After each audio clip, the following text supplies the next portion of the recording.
This is like a hostage game at this point? I think so too. Like, this is the thing where it's like, you can take more actions, but you know what's going to happen. Yeah. Welcome to our first edition of Trading Secrets, which is what we're tentatively calling the Smokestack podcast. This is where we try to go a little bit more in depth into all sorts of CDH content and matters that we find interesting, and we try to invite guests for this as well, so that we can have a nice little talk. So this is where you can expect to see deck tags. This is where you can see if somebody makes a deep run in a tournament, this is where they will talk about this. And for our first edition, we have something very special. We found Nathaniël and Harmjan. They both they qualified for the München European Championship, and they were both on a feature match. This is round 2. So we've taken that match, and we're gonna try and get to the bottom of it. It's a match that the casters call the hostage situation, which I'm sure if you ever played CDH, you're well familiar with. And let's see how you get into it, and maybe also find out how we get out of it. So we're happy to have you here. Thank you. Thank you. And of course, congratulations with your qualifications last year. And of course, Harmjan, you've already qualified for the next one as well. Yeah. So we had one. Yeah, it's so that's you only need one tournament, right, to get there. But that's all for the future. Once Birmingham gets closer, I'm sure we'll get to talk to both of you about your qualification processes. But now we're talking about München. We're talking about the round 2 game where you guys played, and if I'm correct, Zerdi Enchanter was on seat 1. Yes. Nathaniël with Tajova on seat 2. Harmjan, you were playing Dargo Timna on seat 3, and seat 4 was a Marchesa player who was trying to do as much crimes as he could. How was your München experience, the whole tournament? A little less good than expected. I whiffed a bunch of games that I should have won. Round 1 was great. Yeah. Round 1, I was with people who didn't know my deck. I was seat 1. I had a very easy turn 3 win, and nobody stopped me. So it was great. And then round 2, I ran into someone I knew, someone I had practiced with, and things went downhill from there. Yeah. He was triggered before the game even started. Just the moment I sat across from you, you were like, "Oh no, I hate this," because like I think 2 days ago we played some games, and they were pretty frustrating for Nathaniël. So he was already frustrated when he sat down with me. Okay. We'll get into it. Yeah. Harmjan, how was your München experience? I mean, I loved it. It was really nice. Mm-hmm. I don't know, it was just great being with so many CDH players. Absolutely. It's just we are a small scene, and then suddenly you're in a big scene. So much better. But I also kind of went there with the hope that I would do well, and I played really shit. So that's the part I'm not so happy about. It's you have to perform on specifically one day, and if it doesn't work, it doesn't work. It's and I got super unlucky. And you got super unlucky. First big tournament also. Yeah, exactly. Yeah. Changes how you feel, how you think about things. You get more nervous. Mm-hmm. There's lots of people around you rather than a few people around you. You know, it changes the atmosphere, it changes the pressure. Does it also change that you don't know most of the people? Like, because we are the Dutch community, people know each other already. Politicking becomes a lot harder indeed when you don't know how people react to certain ways of talking, or certain ways of playing, or even how people react to politicking at all, which some people are apparently not into. Okay. What was it like to be on camera? Did this increase the nerves as well? you just said like there's a lot of people around you, but in the feature match there's a lot There's- less people. Yeah, there's not, but like the cameras are on you, and yeah, that's it. It does make a difference. I think you can see me nervously moving my cards around a bit during the stream, which I don't really touch my stuff, I think. Yeah. I do remember seeing, I think the Lotus Cobra being in the middle of your board and then to the side and then back to the middle of the board. No, that's That- like that was me, something- me trying to show it's on the stack, and my right. neighbor wanted to see what it did. Like, Okay. can I actually see that card? Yeah, okay, yeah, it's just okay. a Lotus Cobra. Just a Lotus Cobra. So I already mentioned the decks you were playing, but so you were on Tajova, which Yes. we all know and love from you. I believe there was only one other player playing Tajova in this tournament. Yes, Tremnek or Yes. Ignacy. Yes, so that's a pretty big name. Did you perceive this? Was this flattering? Do you think that he looked at your list as well? Or No, we did talk about it, Mhm. and he did look at my list at some point during the tournament, at which I no longer had a hope for a top cut. yeah, Yeah, our decks are quite different. Mhm. I think there's like 20 plus cards difference, especially there. Yeah, it.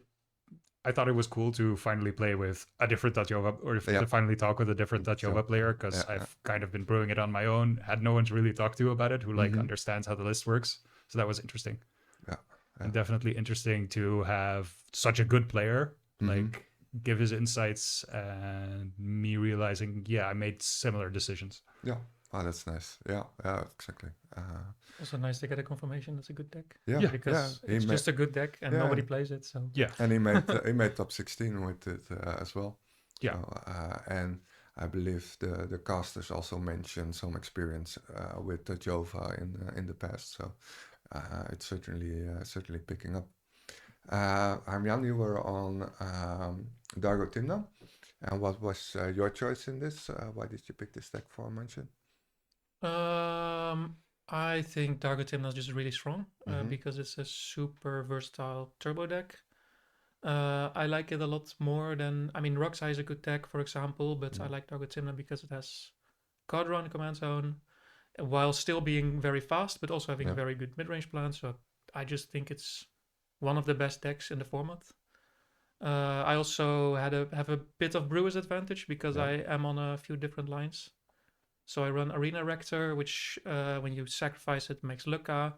Then you activate Lucca on the Razorcat. Then you on the Dargo you get the Razorcat in play, Right. and then you pretty much just instantly win. And I feel like because my version is slightly different, I Okay, have a bit of yeah. advantage as well. Mhm. So I don't know. It's just a deck I've been maining for about half a year to a year now, and I think it's pretty good. I'm still very happy with it. I made a lot of changes since München. Uh-huh. I think about 15 or 20 cards. No, I think 15. That's a lot. Yeah. So I think actually if I had run the version am running now in München, I would maybe have done Much better as well. Okay. Yeah. So and have you put in some Lorwyn cards as well already, or not yet? The Hexing Squelcher is The Hexing still Squelcher. quite good. Yeah, I think it's really OP. Some people don't believe in it, but I think it's really insane card. Yeah,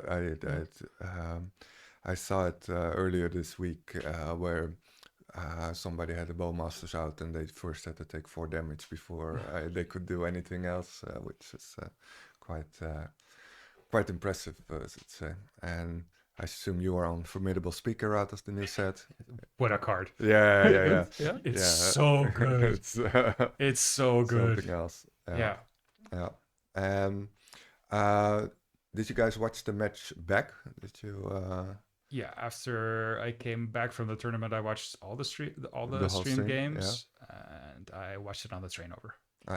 I think I watched it like 4 or 5 times by now. Mhm. I don't know why, Okay. but it's also because Pontus was commentating, and he's Yeah. like a known person in the scene, Mhm. so it's kind of nice to watch him commentate my game. Yeah. Yeah, Yeah, because he's also known for Dargatim now. It's a good thing to mention, of course. The stream was hosted by Eisenherz, and he got Pontus and Snuske, thank you, as well as casters.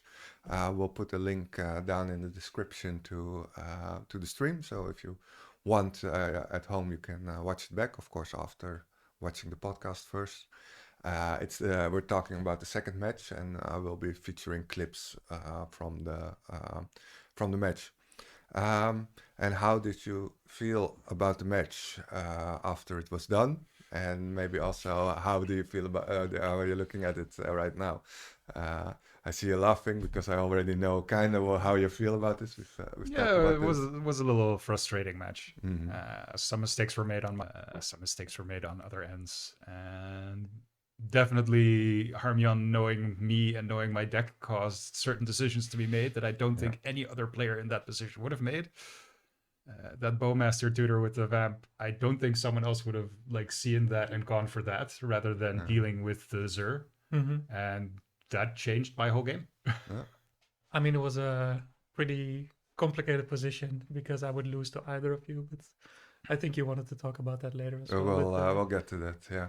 No, I mean, it was honestly a good match. It was actually the only real match of Magic I played on the whole day, I think. Okay. Because I feel like all the other matches was just someone going crazy from turn 2 onwards and then the match being unplayable. But this was an actual kind of balanced 4-player match. Right. So I'm actually very sad that I didn't do so well in this match because, I mean, that's the matches where you have skill expression. There was a lot of chances to express skill in this match. A lot of and I didn't take where them. you had a choice. Yeah, a lot of choices, a lot of politicking. So it was actually a really good game, I think. But I'm sad I didn't play better because I think I could have won. And I think Nathaniël feels the same. And honestly, any player could have won this match. I think all the players made mistakes. Yeah, and I think that's something we'll see in the fragments as well, because I tried to pick some of these choices out, and it's difficult sometimes because the casters aren't hearing all the talk around the table, and that's why I think it's interesting to have you guys here and shine a bit of a more light on this match with its many choices, and seeing how players weren't able to win this match. This is a spoiler warning. This match ends in a draw, but it takes a while to get there. So I think we should just get into it. I should have probably done that. Yeah. She was playing hardball. No, I get it. No. Playing it smart, right? Yeah. And if you didn't know me, you wouldn't have bought into it. No, he can't win instant speed. His deck doesn't win instant speed. Why not? He has the... It's a lance deck. Lands are only sorcery speed. Yeah, but he's... Okay. I mean, maybe he can actually, but I've never seen him do Sure, it. he can win. That's why I'm scared Maybe of. you're right. We'll see.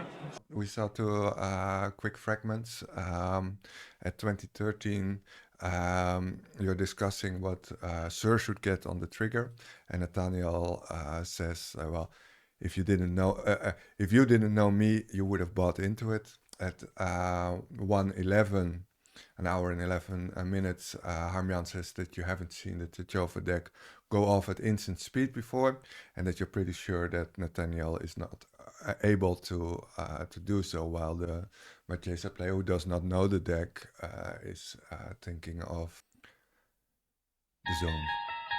Emergent zone, thank you. For example, as a card that you can go off.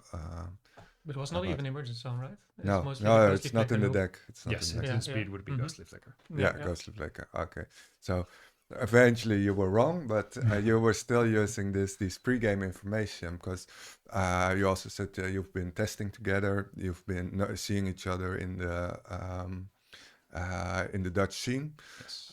How did this influence your this game, or how does it influence? Yeah, A lot. Yeah. I mean, from the first second, we were like talking like into each other about how the other is a threat. I mean, in my opinion, Nathaniël started it. So In my I opinion, you started it? But No, okay. you started it. I mean, it was basically like this the whole time. Where like both of us were really trying to make the other two players aware of how the other plays and like what they want to do, etc. And in the the hope other two that they players do what you want to do. Yeah. And the of other two that's- players also participated quite a bit. They were also definitely talkative players. Yeah. So it was like, I don't know, a nice atmosphere from the start, I think. That's awesome. Yeah. It's also like we clearly also respect each other. Yeah, Uh-huh. That's why I'm pointing out that you're a threat. Yeah. You've definitely been successful. You were quite successful shortly before, and like, yeah, you're a very strong player, and I need to make them aware of that. Otherwise, I'm gonna lose. Yeah, I mean, same. You're in seat ahead of me, and you actually win on turn 3 quite a bit. So, and I want my turn 3, so that's also why I'm pointing at you. Yeah. Yeah, so you were really weaponizing the knowledge in this match to tell them like, hey, this is the guy you should be worried about. Yeah, for sure. Not me, but this guy. Just look over there. Yeah, Yeah. A little bit more than over here. Yeah. And if you look at the way that the other person did this, do you feel that it worked for them, or did it work better for you? I'm asking you both. Like, I think maybe we made each other play worse. Yeah? We actually gave the Okay. other two players a lot of space because of it. you were too focused on each other. Maybe a little bit sometimes. I mean, it influenced some of my decision making. Like, it influenced my mulligan. It influenced what type of mana I kept open and everything. Like, I definitely would have sequenced things differently and maybe kept a different type of hand if it were different. Yeah. If you weren't sitting next to Harmjan. Yeah, and someone who is clearly pointing to me as doing certain things, Yeah. then I have to play a different type of game. Yeah. You have to be come from an unexpected avenue to get. Or at least a more patient avenue. I can't do the fast stuff that Tachova can do. If he's warning everyone that I can do it, and I'm going to eat the counter spells, and him sitting right behind me, he's going to be like, "Oh, great, here's my win." By the way. Yeah, exactly. The alarm bells start ringing much earlier if you're going taking certain paths. Yeah, that makes sense. Okay, so let's go to the next fragment, which is something that you've already explained to me. It has a very short answer, but it very much confused the casters while they were watching it. When I was watching, I was also like, what exactly is going on? Then later I got the explanation, and it became a lot more clear. But let's watch the video first.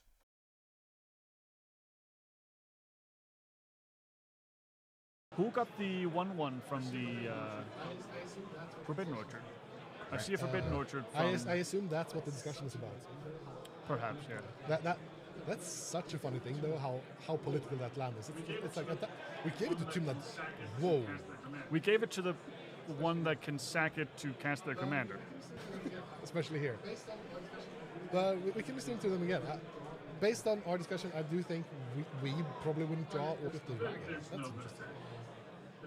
Oh, I guess there's nothing. There's no good attack. Yeah, there's no good. This is There's you no attack setting where There's no there's good no attack for Timna either. token to the Unless you swung friction Timna at the same tower. player as... No? How big is Marchesa? There it goes. That's a different token, right? Huh? Yeah, that's a That's the second yeah, token. okay. Maybe you it's just- something like, I'll attack you with the Hope and this with Timna, and then Is it 3? let me draw, or I will silence you for the turn cycle. I don't know. Yeah, maybe. But we're casting a Dargo, though.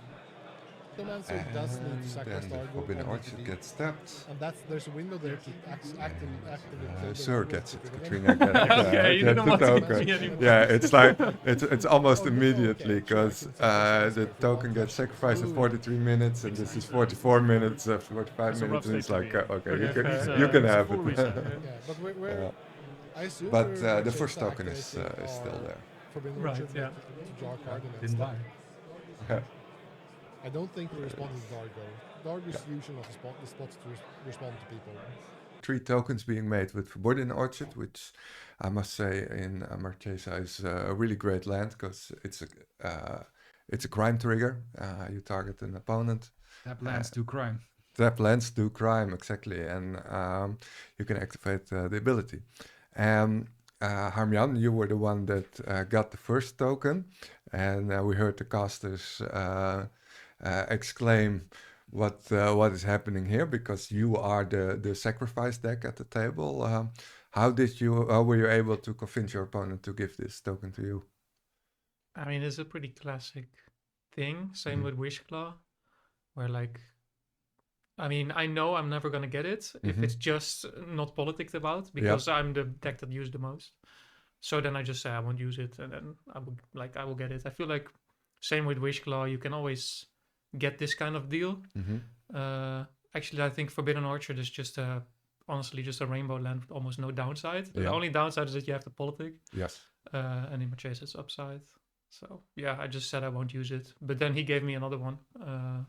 And he didn't say anything about it. So I thought, okay, yeah, do I have a deal about this token or no? And I had a situation where I really wanted to sack it, and he didn't say anything about it. So like I'll just do it. But then I didn't get the tokens anymore. No. We saw that the third token immediately goes to Sir. Did you feel that it hurted your standing with the Marchesa's player, that he no longer trusted you for sacrificing this token, or was it not talked about at all?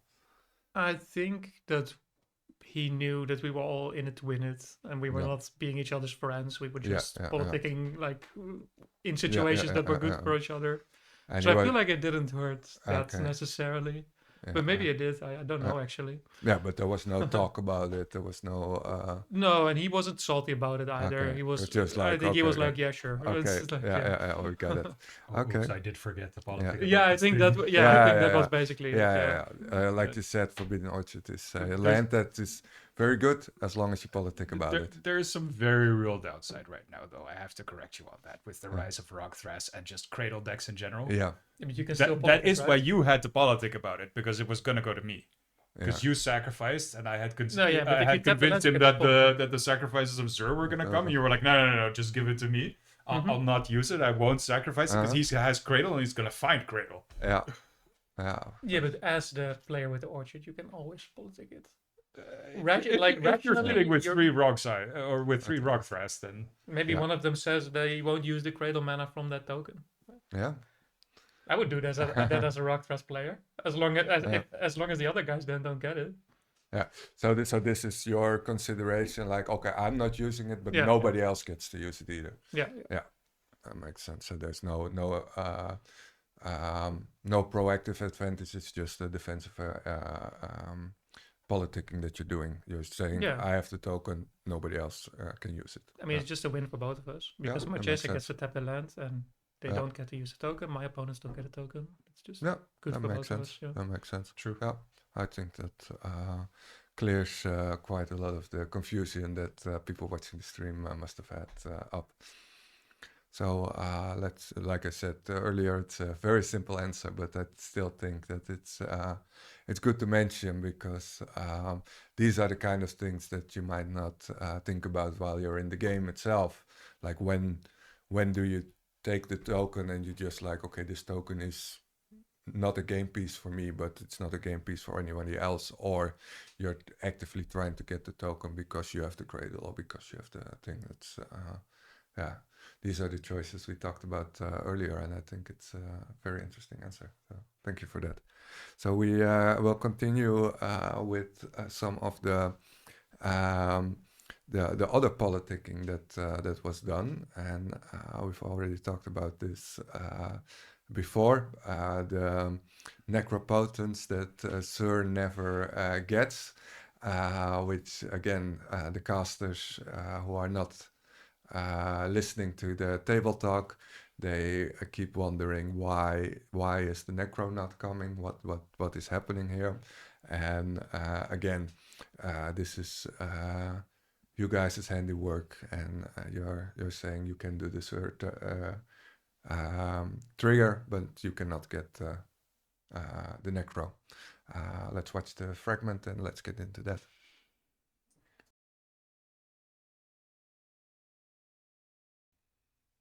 Think of any card that's scary, so I took the deal. No, like you could have made a deal to get a specific card rather than an unknown card. I should have probably done that.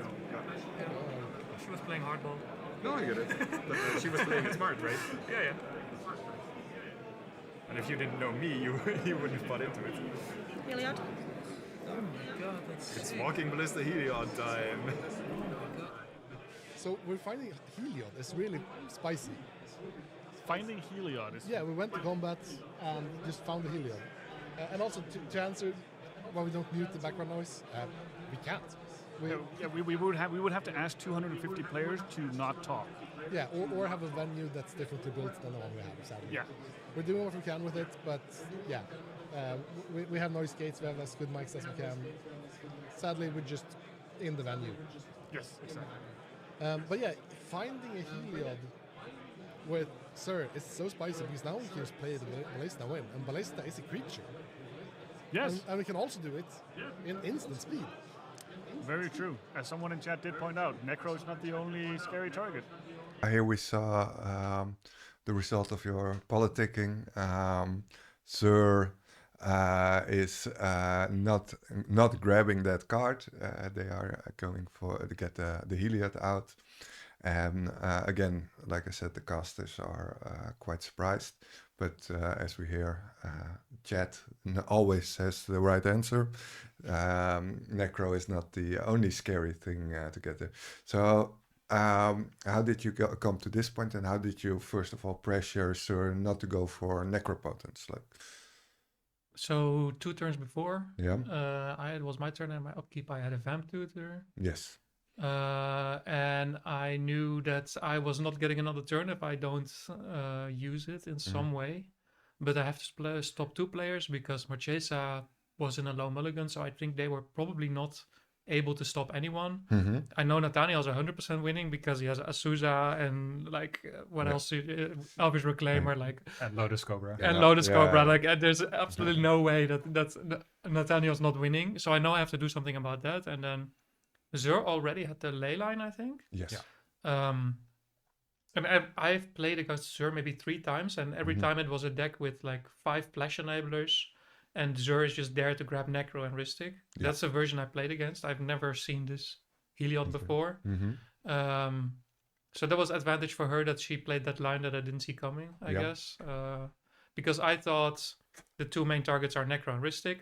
So I put my Vamp on the stack. I said, okay, I can get a Bowmaster and stop Nathaniel, but then you have to not get a Necro. And then she agreed to that. But yeah, Nathaniel is kind of... No, it was a much longer conversation than you remember.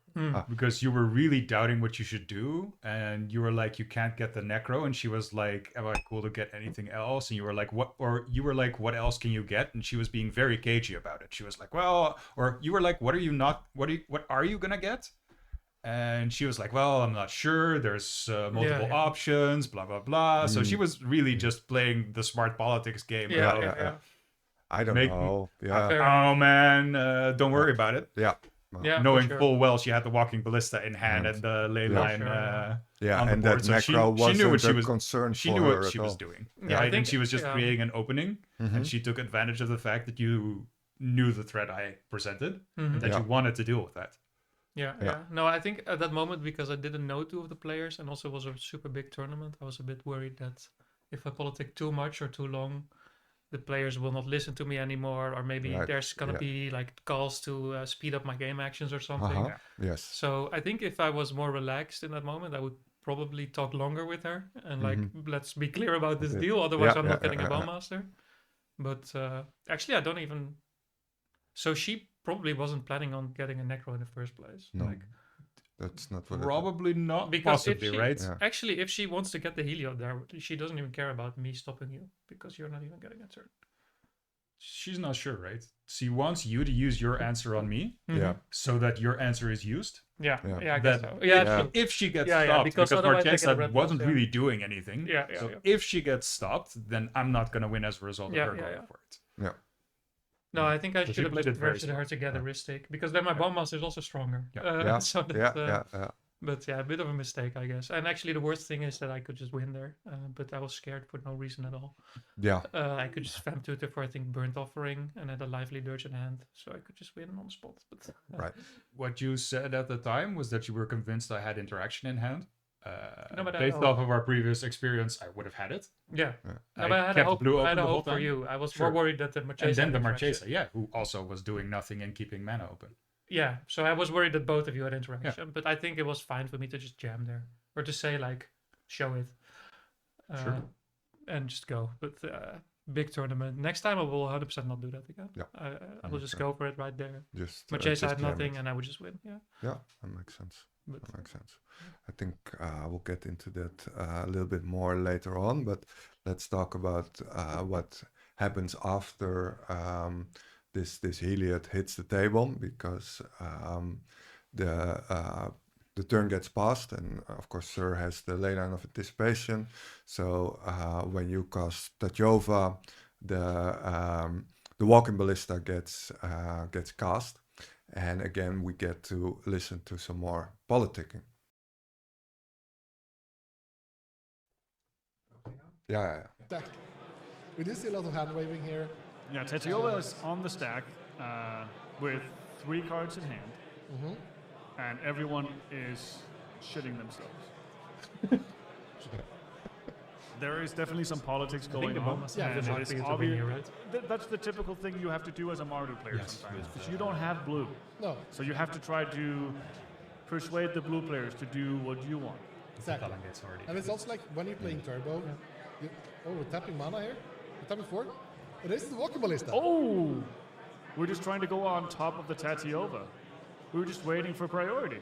And like we have gotten a lot of info here as well. Like everyone I talking don't understand about why what she we didn't can- just go as sorcerer Okay, speed, we're honestly. tapping mana. Seems 3 like a mana weird from moment. the She Marquesa similarly player. to you was concerned about interaction, was just we're waiting for used the to moment it. at which she was convinced Configuring- that there was Oh, not enough. that's Yeah, but why let you untap? oh. You're Does more what? likely to have It interaction with triggers yours the land. The land is target. Oh, the forbidden Forbidden orchard. targets. It Wait. is. Yeah, it should be. Yeah. That is committing a crime. That's so cool. Such a funny word. for But it. do we have to pay 1 when it happens? Yeah. Okay, so that's why there's just 1 floating from the ancient tomb now. Yeah, that's really That's cool. Yeah, it's cool when commanders actually like have synergy with just random good things to do. But yeah, land synergizing with your commander that are also just good cards. Or Why didn't he look at your Just hand? good cards synergizing with your commander. Information It's is so free, nice. bro.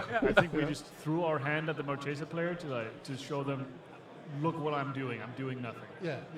Don't worry. Classic Nathaniel, I'm doing Just nothing. stop the Sir That's player. It's literally fine. him every game. Look at the hand though. I didn't see No, it.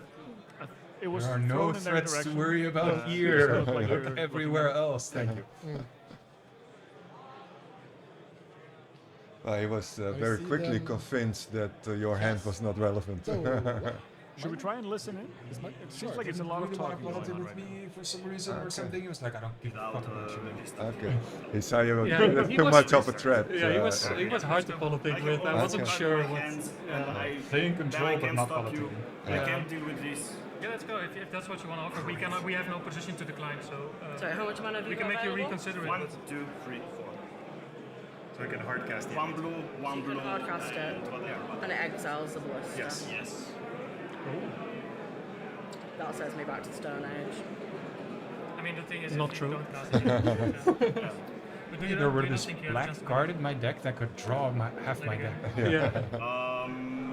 Like, Can you two you win in had your more cards turns? than me. How about I can review my hand to you, and then you can just think if you want to still offer the draw. I'm fine with restarting. I believe this is where you learn about the I oppo. feel like maybe playing Did I? gives us all three. I think you guys are showing cards to each other right now, and Well, the odds you of learn each about the other- Oh, oppo yeah, I here. do. I do. Like you knew about the oppo a bit longer. Sorry? Are we getting a turn cycle?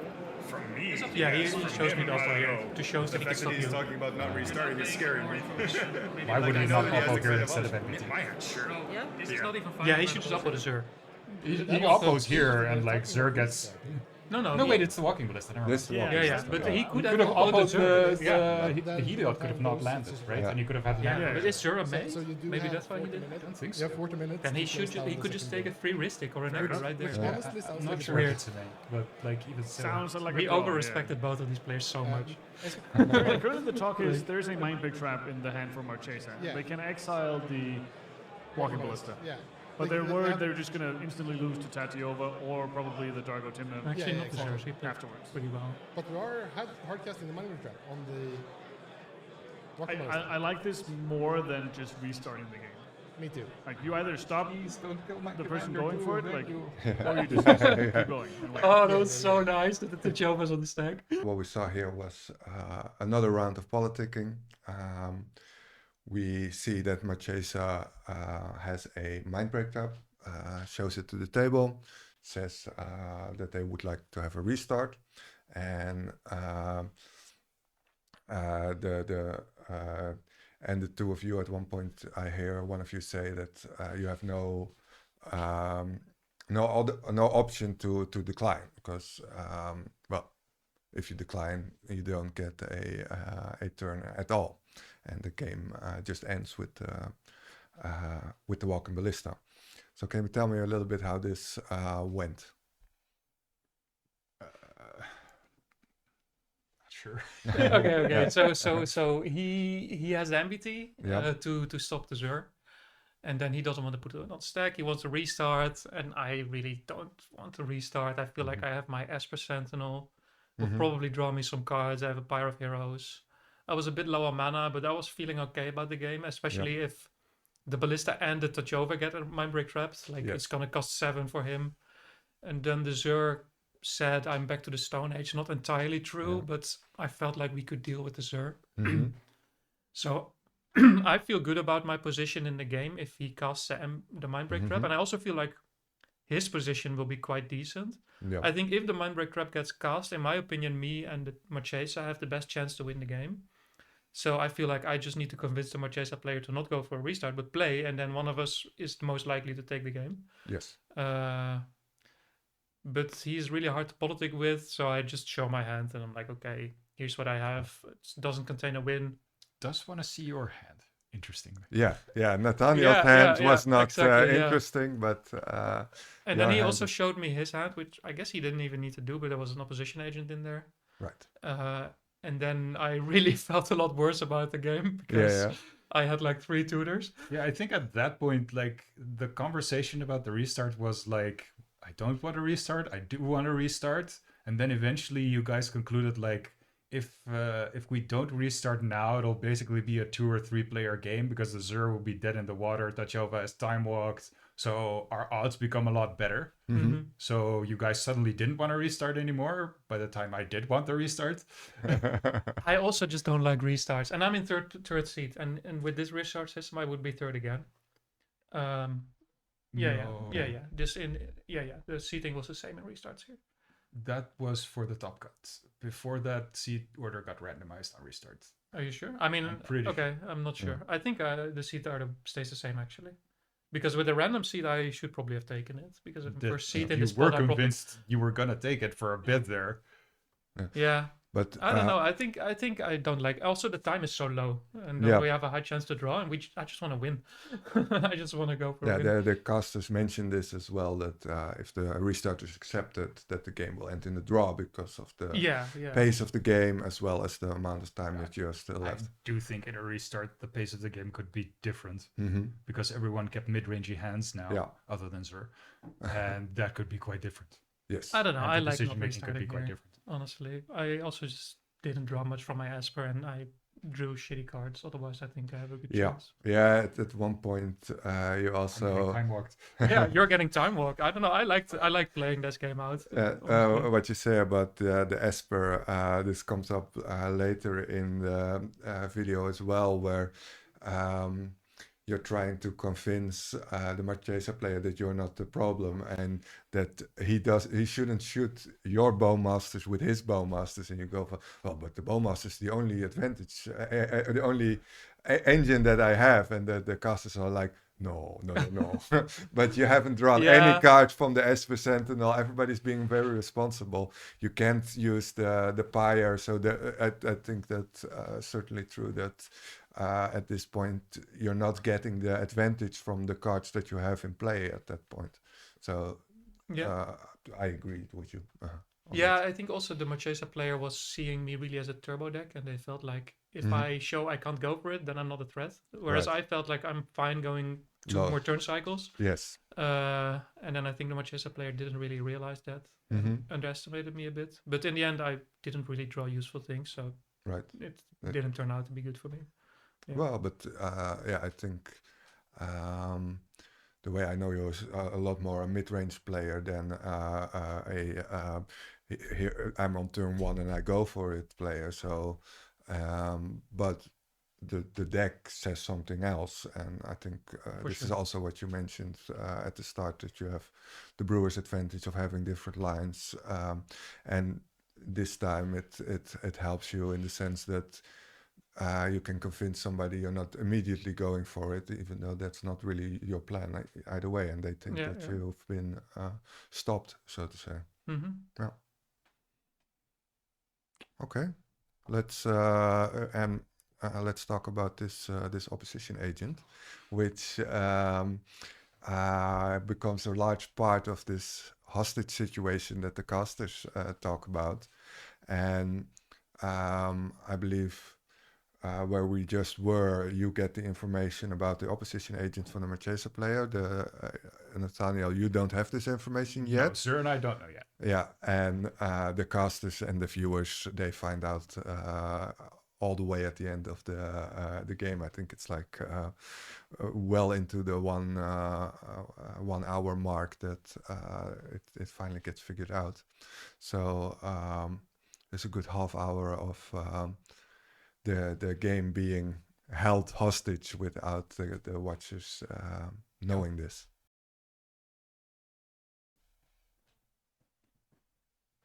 And what did we hit with the Bowmaster?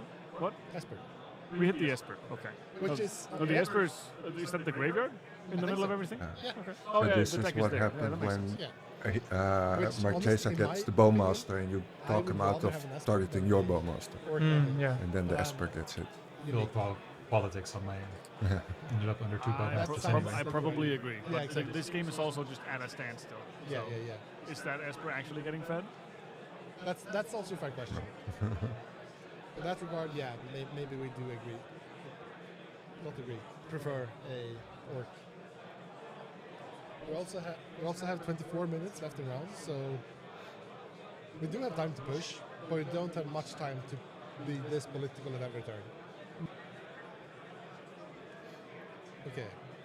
So, just if we pause here, who are you scared of if you're the 5th player at this point? I think we were most scared of Marchesa. Well, I would be scared of the Surf. He had to have something. Yeah, okay. Yeah, as soon as he had the Oppo, he I'll was just kind of the expect problem the Surf because to- this Oppo yeah. was insane. Right now, we went and got. Did we get Yavi Maya? But it doesn't Wait, have Oppo Yavi open Maya here? is crazy. He does. He just doesn't want to. Because we can Where's the bounce mana? Wait, maybe Yeah, it doesn't so right we now. can It's bounce like- anything now. Period. To Oh, we cast can the also bow? bounce the No. Cradle. Yeah, Yeah, we can cast play Bowmaster. Cradle You a lot cast of times Bowmaster, with the yeah, Surf. it's- Where are we? it's- In your I turn? think it's your end step. It's your end step. Oh, it's my yeah. end step, Yeah, yeah. it's your end step. He wanted the Landlady. Bowmaster. I was like, I don't want a 2 Bowmaster situation. Kill his Bowmaster, and then you guys started talking, and I didn't interrupt. Landlady. Yeah. And then you just And you start wanted him pushing. to have 2 Bowmasters. I mean, do you think you could have said anything Yeah, to we're- stop we're- us from having 2 we're only Bowmasters? just- I think we want 2 Bowmasters now. I think he was convinced by me We're tapping earlier things. that I had. Yeah, I think we're activating again. That I had interaction. The Reclaimer. He was also insanely scared of you the whole time, by the way. Well, yeah, he very much listened to you. Yeah, I think, yeah, actually. He was listening to yeah, you. And I not was me. I was more in his head than you were. He didn't even want to talk to me. Yeah, he was super scared Didn't of even you. want to look at your hand. Gaspar. Gasper? I'm not sure how to pronounce the name, I'm sorry. No, position yourself in the game with it. Well, the Bowmaster commits a crime every time someone draws, of right? course, of course. So, yes, yeah. Also, notably, it's not pay 1 to draw a card, it's pay 1 to look at the top 2 and take one of them. yeah, but you only have 1 mana left in This this. is the only one in graveyard. Yeah. Yeah, so it's kind of like drawing one and off. At this point, I'm afraid to cast Oppo. Because in response to that Oppo, he can go to spot. No, he can't win instant speed. He doesn't win instant speed. Why not? He has the... It's a land stack. So the reason I thought that Nathaniël doesn't win instant speed is because he never does in our games. Yeah. Because we never have any stacks pieces, and he also always just storms off with That's lands. what I'm scared of. That's almost always what he does, but he can just win instant speed, yeah. But Right. not here from that board state. You were still right because I didn't Yeah. have the island count and I didn't have a blue fetch. Yeah, okay, I guess so. But after thinking for 5 seconds, I also took it back. We saw some politicking around a card and plays made around a card that as viewers we don't have knowledge of, but you as players do. This is the possible opposition agent that the casters at one point referred to. And we already talked about Harmjan. You found out during politicking around the mind picked up? And when did you find out that there was an opposition agent in play? I'm not entirely sure. I think it was based off of Harmjan's behavior. I inferred there was one because he had the pyre and he was like, no, I can't use this. Okay, yeah. Or something. And they were very confident about stopping Zur with something they knew about and I didn't know about. Right. I That think it Zur became wasn't clear an on my issue turn. anymore? I think it became clear on my turn that I didn't use the pyre for this reason. Yeah. Yeah, for sure. That makes sense. Yeah. And then at because- some point it was said out loud, and so the Zur player Katrina also learned about it. Right. And then it was like, yeah. I think what are we doing with this Oppo? When is it gonna land? Yeah. I think actually that I gave it away intentionally because I didn't want the Zur to run into it. Because you that would didn't just want him to get the free wrist stick. I think that would have been even worse. Like Zur not attacking would be great, Yeah. but Zur running into it would And be this quite is, of course, you all get stopped by this because Zur can't attack. You cannot use your Elvis Reclaimer to get the lens you want, and you don't have your Pyre of Heroes at that point. Yeah. Who do you feel that gets hurt the hardest? As the casters, they discuss the options which the Pyres can get. And you also say for like, oh, I'm not going for the Grand Abolisher, which they expect you will get. So what did you want to go looking for the Pyre? I think I'm not sure what turn you mean, but Yeah, you cast the Pyre, but you never use it because because of the Oppo. Because of the Oppo. But My plan was just put it down and then later have the option to either Pyre Timna into Arena Rector or Esper into Grand Abolisher, but I was too choked on mana to the go- first time, and then the second time that was you Oppo. know the Oppo. Yeah, right. And you, of course, you have the Elvis Reclaimer. Yeah, but I'm like, he didn't want it on the battlefield because he's scared of removal or something. But he was like, he wasn't casting opposition it. agent, Yeah, yeah. he wasn't casting the Oppo, so he doesn't want it on the battlefield. And the Zur and the Timna Dargo were very clear tutor threats. Yeah. So if I fetch a land, he's probably not going to deal with it. Yeah, because then he only that's gets a true. land, and that's He wants so something out of it. he and wanted to take a card as well, so and not he not really just liked stop the the searches. threat of having the Oppo. Right. I mean, also I had a Yeah. Bowmaster. I think it was pretty smart of him not to play the Oppo because Yeah. it would have died pretty Very quickly. Yeah, that makes sense. That Yeah. makes sense as well. Yeah, because the Marquesa player at one point, as we saw, taps out of the opposition agent mana, and that's when you start to activate the Reclaimer. Also because the Quirion Dryad is on the board and it will get destroyed by the I Bowmaster. start so- activating there, which I just wanted to do later, not because the Oppo isn't going to come down, because again, I already believe that it's not going to deal with me. Mhm. Because the Bowmaster's starting to pick off my shit and I need Yeah. to get what I should get, and then I fuck up my sequencing. Yeah, Like a genius. yeah, you've told me about this before, that you had a certain idea of what was going to happen, and then that didn't happen, but you stuck to your original plan, right? Yeah. Is that, Yeah, I didn't adapt correctly to what was actually happening. Once the double Bowmasters landed, I kind of tilted a little bit. yeah, that makes sense. That's why I got it. yeah. Like the first Bowmaster is very annoying and hard to play around, and the second Bowmaster is just gonna kill me dead, right? Yeah. So Yeah. it That makes forces a sense. certain action pattern out of me, and the time in the round was getting to a point where I feel like I have to do certain things and achieve certain goals that I should have given myself time to think, but I couldn't give myself time to think because the clock is ticking. Okay, that makes sense. So you ended up going for a Cradle and a Yavimaya, I think, right? No, I had the Cradle. You had- I you get had Cradle. Yavimaya and then I get Oboro. Right, yes. But I'm supposed to get Yavimaya, pick up my Talon Gates and do stuff there, and I don't. Right. Oh yeah, you can Yeah. just pick up your telling it. Yeah. That makes sense. I'm doing the whole activate in sequence thing for no particular reason because it was in my brain still. Yeah, that makes sense. So the Bowmasters and the opposition agent together get you in a position where you're like not doing what you're supposed to do. Yeah, it's just the double Bowmaster creating too many pings for every draw that I make, and I have these stupid fragile 1/1s that I'm trying to get squeezed for value. While, I should be doing other things. You should be, yeah. And do you feel that after this year, you still have a place in the game. Yes, Yeah. that's why I didn't want to draw. Yeah, exactly. Yeah, we'll talk about that. Kind of insane that you can still win when there's an Oppo and 2 Bowmasters. Yeah. Well, And we also heard at the end of the game, the Chaser player, they mentioned that they themselves were also part of the hostage situation because they felt they could never tap out of the opposition agent mana because Tatjova will end up going at instant speed and will win the game with the opposition agent on the stack.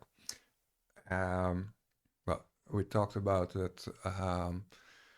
At that point, this was not a thing that could happen. But do you feel that when after you have tapped out for your reclaimer, you have done the sequencing you're not happy with, the turn goes to Machesa, they untap it. Would this be a good moment to play the opposition agent and just get it out of the hand and see where that lands? no, I think at this point, like Harmjan said before, with the onboard Bowmaster Masters, from a deck that's like, oh, I have all these tutors that I can win the game with. Yeah.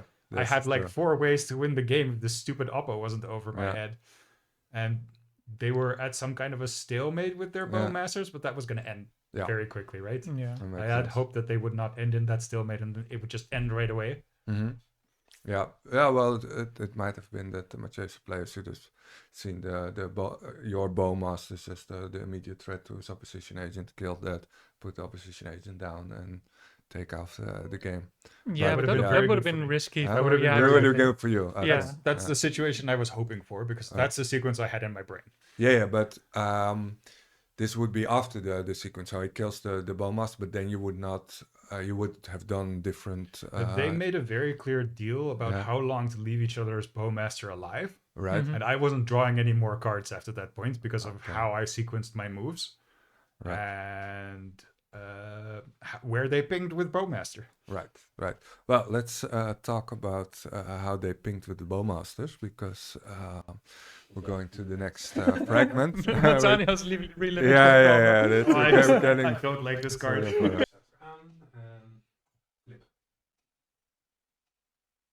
That's right. Wasn't one for it maybe. Maybe. No. I doubt that's what they went for back then. I agree because they've not played their commander. Well, they played the team that the turn after. Maybe I was right. Maybe I was wrong. I think they actually vamped for Pyre. Probably. Wait. So they're wondering what your family Yeah, was for the for Bowmaster. at 12 minutes. Yeah. Was played the same turn. They didn't draw the card. I'm not sure. He did draw the card. No, Pyre was also Yeah, the you turn. did it in the upkeep, That's right? interesting. I don't think we know what they pired for, or what they vamped to for. So I'm not sure. At least. Yeah. Was it Opal? Huh. Yeah, Opal and Arcane Signal were likely just drawn. Maybe Phyrexian? No. Oh, they're talking about someone else's. No, vamp? I think No, it's talking about your Opal because vamp, it's and they Pyre. think you have the Oppo. Pyre seems like a vamp Chase too. having the Oppo. Oh, They Yeah. don't realize that you very Compared to the clearly other tutored for the Sure, Bowmaster. for sure. Yeah. That's just. But yeah, okay. So Vamp Tutor So here. here is the. I think I really like my idea of finding some interaction. end state. this is the. Cast No, card, this go is have effect, it's what half. Oh wait, this is way 40 too much. minutes. This is the vamp tutor on the stack. Vamp Tutor on the stack, That doesn't exactly. actually work, sadly. No. Since you sacrifice Stargrass As cost, well so as you can't swap I for think free. that the Bowmasters come down. Yeah. But if it's not that, It could just be a combo piece that they're missing. Because Yeah, you have of course. how many cards are in hand? Yeah, 4, maybe makes 5. sense. 4. It's the main Looks like threat on the 4. board. Yeah, well, yeah, 4 or 5. I wasn't sure with the shadow there. Yeah, exactly. So, yeah, it could be a common piece. It's such an open deck. It's one of those decks that you get handed a hand and you just have to like read the room kinda, and like figure out what the deck is telling you to do. So there's multiple possibilities. It's hard to say. But would you feel safe pushing here? It's another question. We silence one of the 2 blue players. Well, there's 3 blue players. Well, the Tatjova player didn't really draw cards, but there's an Yeah. open blue mana, but with only 2 cards in hand. Yeah, there's a blue mana. The red mana open for me doesn't scare me at all. No, not at all. Could just leave the Volk open too. There's no Yeah. reason for him to keep the Chrome box open. So he was doing weird stuff. No. So We were all doing weird stuff. We're all doing very weird much. I sequenced my lands. It like if I wasn't threatening a counterspell, Mhm. if I wasn't threatening a counterspell, I would not have played out my lands in that way. I played out the lands in that way to have the blue mana open, Mm-hmm. To intimidate me. to be like, I keep counter magic. But I had a hope of Girapur. I would Yeah, have just attacked you. You would have attacked me. I wouldn't have had it, and Marchesa had it. Yeah, but I didn't have it. You didn't? I thought you did have it the whole game. The Mindbreak Trap. No, he found No. it with the Marchesa trigger. Okay. In the clip you can see that when they're doing the Marquesa thing, they have the Mindbreak Trap. Harmjan, we see you casting a Vampiric Tutor, which the casters and the viewers really have no idea what you're looking for. We know you find the Orcish Bowmasters. Did you have other considerations at the point? Because the Orcish Bowmaster was specifically to stop Nathaniël. And you also said this was when you politicked with Sir to get them to not get the Necro. Yeah, because my other option was a Red Blast, to just Red Blast and kill the Sir. Mm-hmm. That's how I threatened to stop them. But I think I mentioned before, I could also have tutored Burnt Offering. Mm-hmm. I had Lively Dirge in my hand, so I could just cast Burnt Offering, cast Lively Dirge, get Arena Rector, cast Dargo, sacrifice Arena Rector, and go through that line. Right. And just win. And I could have just used my hope to sacrifice Nathaniël, who was Yeah. pretending to have interaction with his blue mana. Marchesa didn't have anything. But for some reason, I thought these guys are so good, they must both have something. Yeah. Yeah. That makes sense. That And makes also sense. maybe because of the pre-game conversation and Nathaniël pointing at me so much that I felt like probably someone has something. Yeah, because there's But, so much Normally hate people listen to between- this guy. Yeah. But actually no one had anything, yeah. Right. Yeah, I think the Red Blast gets mentioned a couple of times as well, also by the casters who pick up on it. They think that there is one, while it's only been threatened. Then, Later in the game I did draw the Red Blast. I had it okay. in the end. Yeah, the right. Marchesa did have it. Like he kept the Chromox open, which Yeah. could have just been the Volk, to keep his Red Blast ready. And he Right. did use it at some point, I believe. Yeah, I Or- think at the end of the game. Or he there's, showed it when I was like, no, I can still win. Yeah, And then they were like, interaction. Okay, never mind. I mean, I'm not unhappy about the Bowmaster. It was pretty good throughout the game. the Bowmaster Yeah, certainly I'm put very their, unhappy about the Bowmaster. Yeah. It was pretty good throughout the game. Yeah. You got it to stop Nathaniel. Yeah, and, exactly. was hearing him great. say that he was not happy Makes must me have happy. exactly. But it does help to make this hostage situation that much more difficult to get out of, because both the threat of the opposition agent stops all the three players, and the Bowmasters go after Nathaniel. And what are you feeling at this point, and how do you feel you can get out of this? Is there a out you're playing towards with these two Bowmasters in play? I'm basically looking to win on top of certain triggers to get them to point at other things. I'm trying to constantly convince one of them to end their stalemate, to get rid of one of the Bowmasters, pick up my Talon Gates and put it down again, get rid of another Bowmaster, Right. or force this Oppo out and then stop that and win on top of the Bowmaster triggers. Right. Yeah, that makes sense. Yeah, we didn't really care about each other's Bowmasters so much. No. I mean, apparently he cared about yours with not putting down the Oppo. Yeah, true. Yeah, he gets into this position where he can now no longer play the opposition agent without you killing it immediately. But I feel like he was also just playing towards a draw for half of the game. Yeah, he just didn't have gas in hand. He drew interaction. Makes sense. Yeah, and I think you convince him to keep your Bowmasters around, because there's a whole thing going on as well. And I mentioned this before. You say like, I have no other advantages than this Bowmaster, and that's when they take out the Esper Sentinel, which, as the casters mention, does not get fed. I don't think you draw one card of it. I should have drawn one, but I missed the trigger. Okay, you missed the trigger. Yeah. And Pyre of Heroes is shut Dead, off. yeah. So I think that you were very convincing in saying like, hey, I need this, and we can both keep the other ones under control. Yeah, I think it was again a good deal for both of us, honestly, because Nathaniël was clearly a threat, and double Bowmasters is not good for him. So It's very annoying. yeah, I honestly think it was again just a good deal for both of us, Right. at least initially, to I think there was at least one turn where having 2 bowmasters was a very good idea. So I'm happy we did it. I don't know exactly how the politics played out and why they didn't get killed later or how we politics, but Yeah, the game, like the game time goes along quite a lot after that, because they come in at 45 minutes, the second bowmasters, but there's not a lot of turns after that, because there's quite a lot of politicking going on. So I will also say that the politicking took really long because we didn't know each other and a little bit of language barrier as well, I think. Yeah, because sense. I feel like we could easily have had one or two more turn cycles if we knew each other and were just moving on a little bit, but like just understanding each other was a pretty big effort, which slowed the game down. Even when you're not playing, even when you're speaking the same language, knowing each other just makes things go so much faster within politics. And we were also like interfering with each other's politics a lot to like stop people from politicking, which makes it take longer again. Politicking on top of the politicking. Yeah, that makes sense. Okay, so let's go to the end of the game, where Nathaniël gets convinced that no, we're not going to let you win.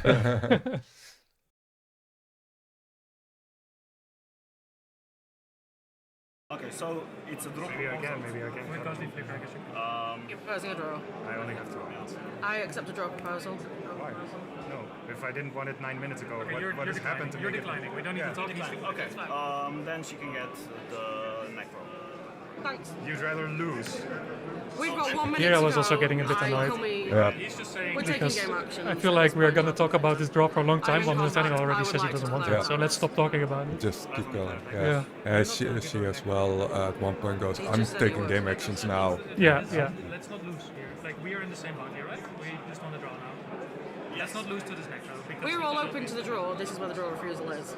Yeah, but we can just offer a draw again, I'm right? just saying, why if we wanted to draw, we could have drawn 10 minutes Let's ago. draw, Nathaniël. What has changed?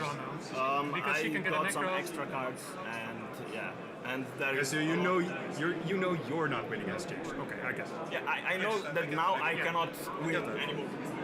He chooses who wins. And also Nathaniël, you win through this. Okay. Draw? Yeah. Okay, so Yeah, like if you also have 3 things, then Amazing. I love that we're drawn with 30 seconds to go.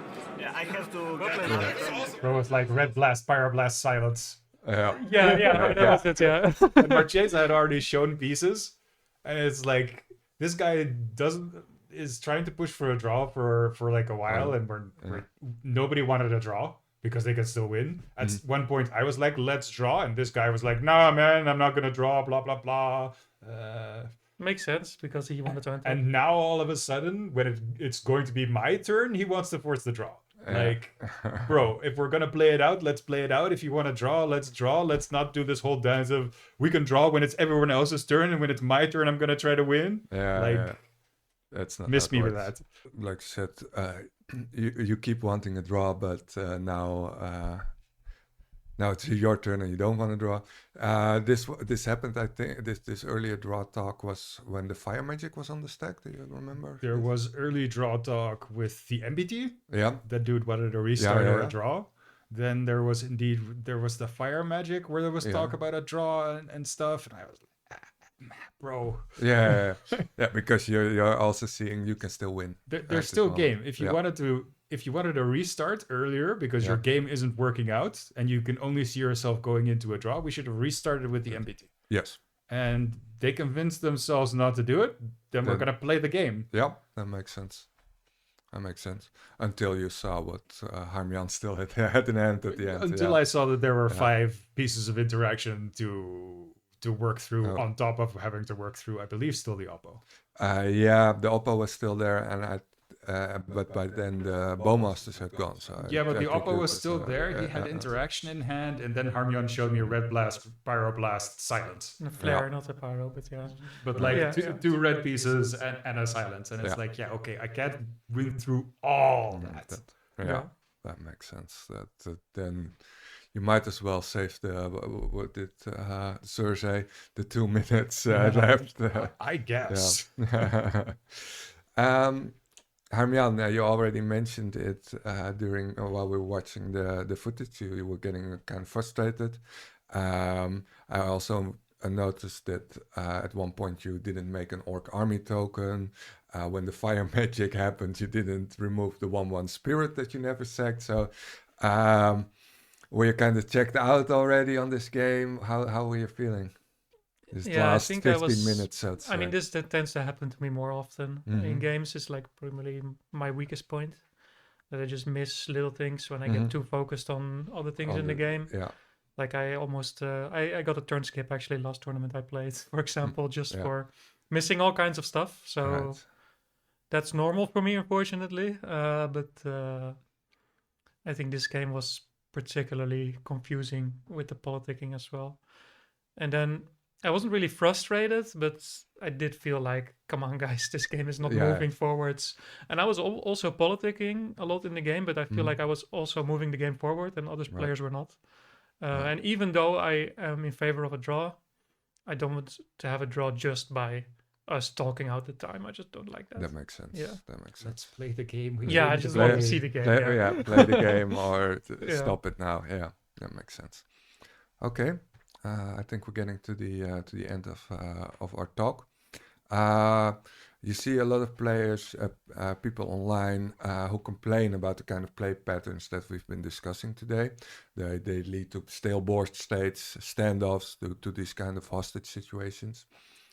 Personally, with the way that multiplayer format works, I think it's hard to escape these kind of things, and these kind of puzzles to get out of can be very entertaining to escape from.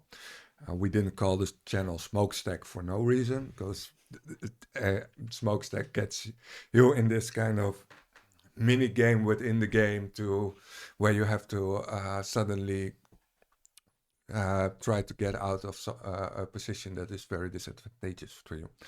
How do you guys feel about this this idea of these games that end up in draws not being good for the format, that sort of thing? I think the issue there is people hear about these concepts of forcing draws to still get advantage and everything, and they don't understand how or when to apply that, so they're applying it when they shouldn't. Yes. And that leads to more games ending in a draw than should end in a draw. Right, that makes sense. Yeah. And that just leads to people having a bad time because there's less Magic being played. I think the politicking is definitely a big part of why CDH exists. It's what makes us different from a 60-card format or even other singleton formats. Yeah. It's like the politicking having to deal with more problems, not being able to infer all the information, makes the game more complicated and more interesting.